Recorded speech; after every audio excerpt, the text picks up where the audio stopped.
Welcome back to another NBA video for today. Happy Friday, is indeed Friday. Cold as crap outside. I don't know if you guys, it's like, if it says it feels like 10 to 12 degrees, but this morning it was like -2. Yeah. So it's cold as shit. Very, very cold outside. But first and first, hope you guys are doing good. Amazing, stupendous. Been made since we have done an NBA video. We got top 10 player rivalries in the NBA history. Shout out to my guy Uncut Hoops with the video. All credit goes to him. I'm looking forward to it. You are looking forward to it. Let's just start off. My boy Cole, rest in peace. Let's get it. This time we'll be discussing the top 10 player rivalries in NBA history. Now before I get into this top 10 list, if you haven't already subscribed to this channel, make sure to do so. And if you could like this video, I'd greatly appreciate it. So with that being said, let's get into the video. Now we should get some, pretty noticeable ones. Bird and Magic, probably Kobe and Shaq, maybe. LeBron, probably Paul Pierce go from Boston days. Got number 10, Starks and Reggie Miller. At number 10, we have John Starks versus Reggie Miller. My boy Starks. And this rivalry is one of the most heated rivalries of the 90s, and the Knicks and Pacers were some of the most brutal playoff series basketball you'll ever see. They met 5 times during the 90s, the Knicks winning 3 times, and the Pacers winning twice. And at this time, Reggie Miller was a perennial all-star, and John Starks was a hard-nosed defensive player who worked for everything he got. And with Reggie being one of the biggest trash talkers and John Starks being one of the biggest hotheads, they were bound to clash. The biggest altercation they ever had was when John Starks headbutted Reggie Miller in the middle of a game after Reggie was... He should have done that. I think I read that in the Knicks book. I forgot, something about the 90s. Just read it. Very good book. Very good book. I remember reading about this. It kind of messed up the Knicks. I think Knicks didn't. I think Knicks kind of got messed up over that. Head like he usually did.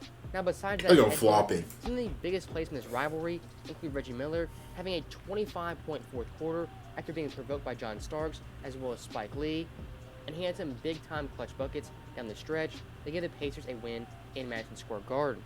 Now, also one of the big-time moments from this rivalry was when Reggie Miller once again was very clutch, having 8 points in 9 seconds, which is absolutely mind-boggling. He pushed off, especially for a playoff game. He pushed off, but it's cool though. Reggie Miller definitely pushed Greg Anthony in this game, but it's all cool though. And the Pacers, thanks to Reggie Miller and some clutch free throws, would win this game. That's a crazy shot though. So this rivalry right here was one of the best player rivalries of the 90s and produced some of the most memorable playoff moments of that decade. Did he touch him? Now looking ahead at number 9, we have Rajon Rondo versus Chris Paul. And these two guys right here are two of the biggest competitors in NBA history and have some of the highest basketball IQs to ever play the game. And their rivalry That's disrespectful. Radar, but where it begins is 2008 when Rajon Rondo was trying out for Team USA, and he was cut before making the top 30 players in favor of Chris Paul, Jason Kidd, as well as Darren Williams, and a host of other point guards. And Rondo being Rondo took that as a major slight, and he carried that anger into the next season. Now the first time CP3 and Rondo met the next year was in the Boston Garden.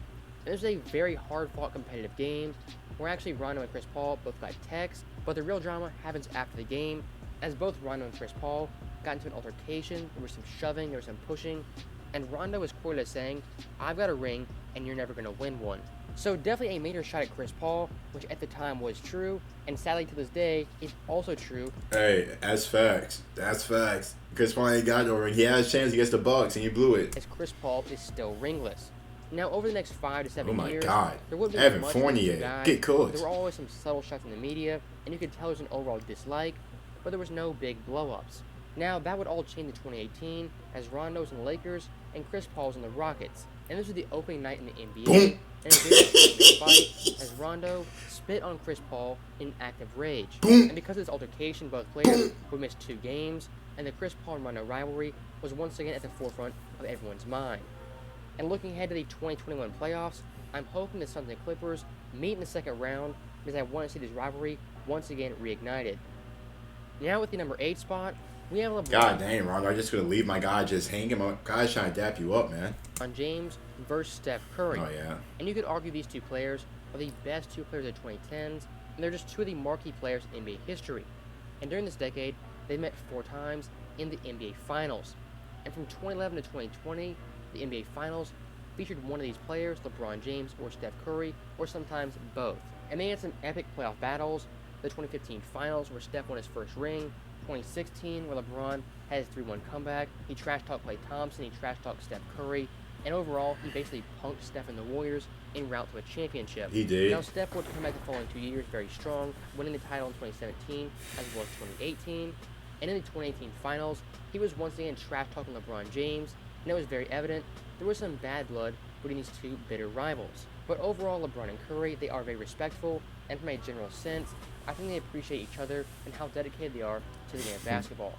So, because of those great battles in the finals, I rank this as the 8th best rivalry in NBA history. I ain't mad at it. Now, with the number 7 spot, we have Shaq versus David I Robinson. don't know too much about And this. this rivalry starts out in the early 90s, where Shaq reportedly asked for an autograph from David Robinson and was quickly rebuffed and denied that autograph. Dang. That moment right there, The Admiral. was a moment in Shaq's development, and from that point on, he hated one David Robinson. And it didn't help that Shaq and Robinson were basically polar opposites. David Robinson was a very serious guy, a dedicated guy, and basically the ultimate pro who you'd want on your team.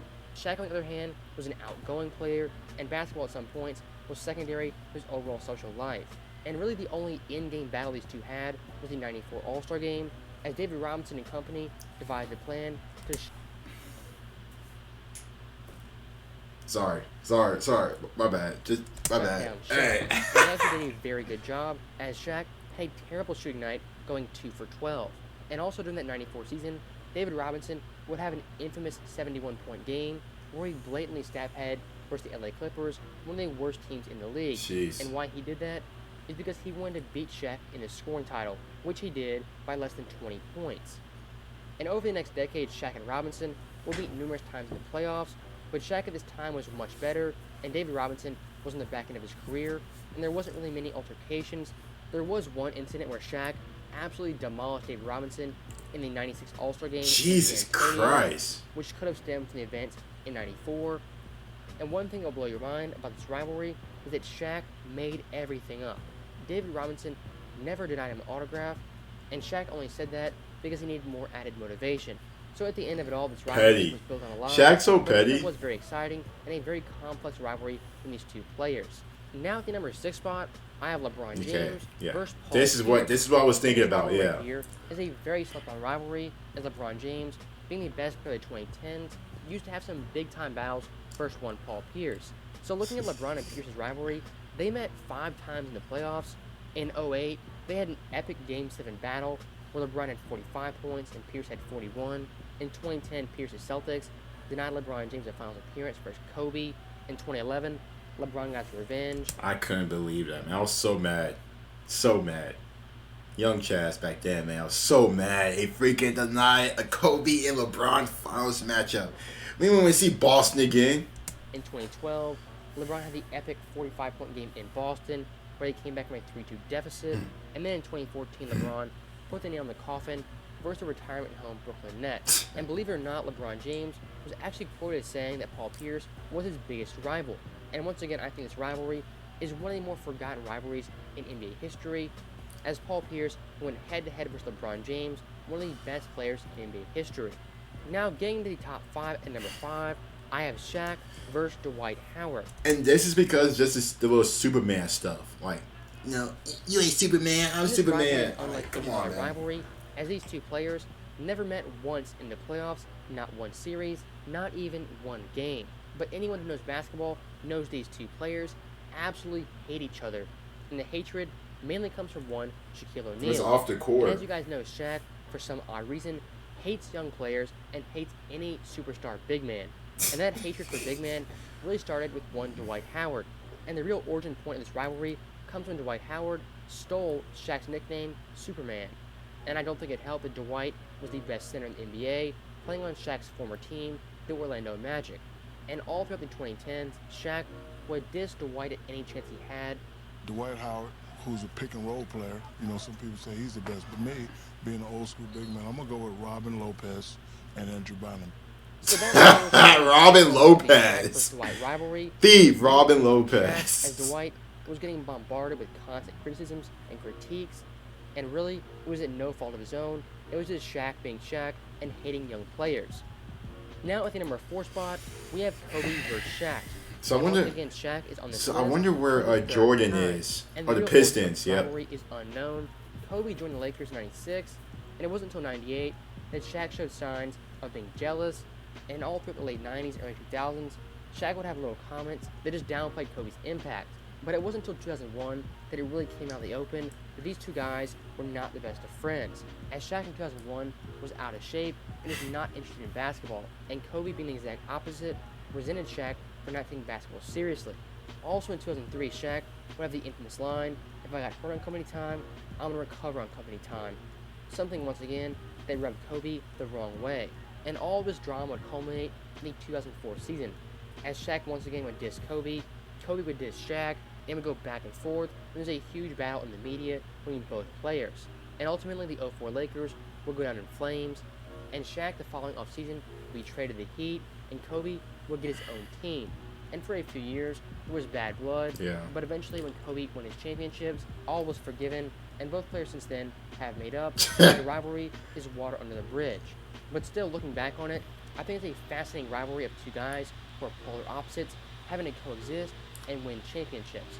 That's why I rank the rivalry at the number 4 spot. After I Now, rewatched looking at that, number 3, we have Michael Jordan versus Isaiah Thomas. And this rivalry begins in the 85 All-Star Game, when Isaiah Thomas allegedly froze Jordan out of his first ever All-Star Game. And Jordan later on would catch wind of this plan, and he would forever hate one Isaiah Thomas. And when talking about this rivalry, a lot of people forget the next time these two met, Michael Jordan dropped 49 points, 15 boards, 5 assists on 60% shooting, and a blowout win versus the Pistons.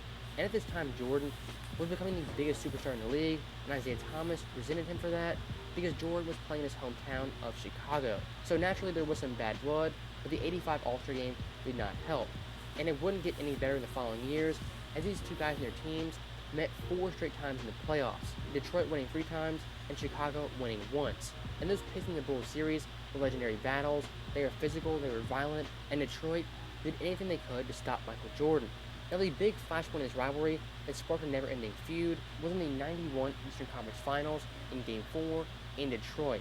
As in this game, Isaiah Thomas would walk off the court and not shake hands with Jordan, and to put it very simply, he showed no respect to the Bulls or to Michael Jordan by walking off that court. Petty. Also, one big part of this rivalry was the 92 Dream Team, Right. as Jordan, being the best player on that team, allegedly had a bunch of say on who made the roster, and Isaiah Thomas, unfortunately, was not one of those players. And Isaiah not making the team has led to 25 years plus of conspiracy theories of who did Isaiah wrong. And even till this day, this feud and this rivalry continues to go on, and it looks like Jordan and Isaiah will never truly bury the hatchet. So that is why I put this rivalry. I think recently, I think IT spoke about it again, about, between him and Jordan and stuff like that. I think those two are just gonna just never get along. It's kind of like how Jordan and Barkley are now. I think Barkley said he hasn't spoken to Michael in years. I mean, hey.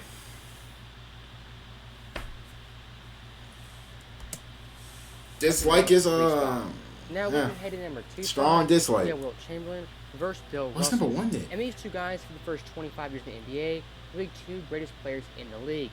And it's a very rare sight that you see 2 players of that stature meet so many times in the playoffs, as they met 8 times in the playoffs and played a total of 49 games, with Russell winning 7 times and Wilt only winning 1 time. Jeez. And basically for the entire 1960s, these 2 players carried the NBA as the premier rivalry and the 2 premier players. And it's a very fascinating concept of how Russell and Chamberlain were basically exact opposites, but both great players and great winners. Russell obviously having 11 championships and Wilt having 2. Russell being seen as the selfless teammate who would do anything to win, was a dominant defensive player. Wilt Chamberlain, who was a great offensive player, a great scorer, and just a great all-around big, who sometimes valued off-the-court activities more than on-the-court activities. And together these 2 guys had some epic playoff battles. They were part of the Boston vs. LA rivalry, as well as the Boston vs. Philadelphia rivalry, and all in all, these 2 guys are 2 of the pillars of the NBA, and the game would not be the same without the Bill Russell and Wilt Chamberlain rivalry. Yeah. That's why I put them at the number 2 spot. Now looking at the number 1 spot. Of course, Chaz. How would I not think Magic versus Larry? What? Of course. You have Shaq and Kobe. Jordan against Isaiah. Shaq and David Robinson. LeBron and freaking Paul Pierce. LeBron and Curry. Of course it's these 2. It's one of the biggest rivalries of all time in the NBA. The Duh. best rivalry in NBA history, we have Magic Goated, Johnson goated. versus Larry Bird, two players who saved the NBA and brought the Boston vs. LA rivalry back to the forefront of NBA fans. And when you look at this rivalry, the dynamics were basically polar opposite, but these two guys were the exact same players. You had Bird, who was the white guy on the East Coast, and Magic, who was the black guy on the West Coast, who played flashy, he was a showman, and Bird was a grinded-out player who would do anything to win. And on the surface, there were some very huge differences, but Magic and Bird, when it comes down to it, are basically the same player and have the same attitude towards the game of basketball. And the way they played the game, being selfless, putting winning first, really did revive the NBA and gain prominence for a lot of NBA players. And when you look back on 80s basketball, you think of Magic and Bird, their rivalry, also the Boston vs. LA finals, some epic showdowns, the 84 finals, as well as the 87 finals, and it really was the golden age of basketball, and it wouldn't have been the same without Magic and Bird, the greatest rivalry in NBA history. That was so nice. So there you have it. That's my top 10 player rivalries in NBA history. That's a good list. That's a very, very good list. Obviously, you got Magic and Bird number one. I'm not posting anything on the list at all. Very, very good list. You guys let me know your guys' thoughts on the list. Again, shout out to Uncut Hoops. Don't forget to like the video and sub as well. Talk to you guys later, man. Peace.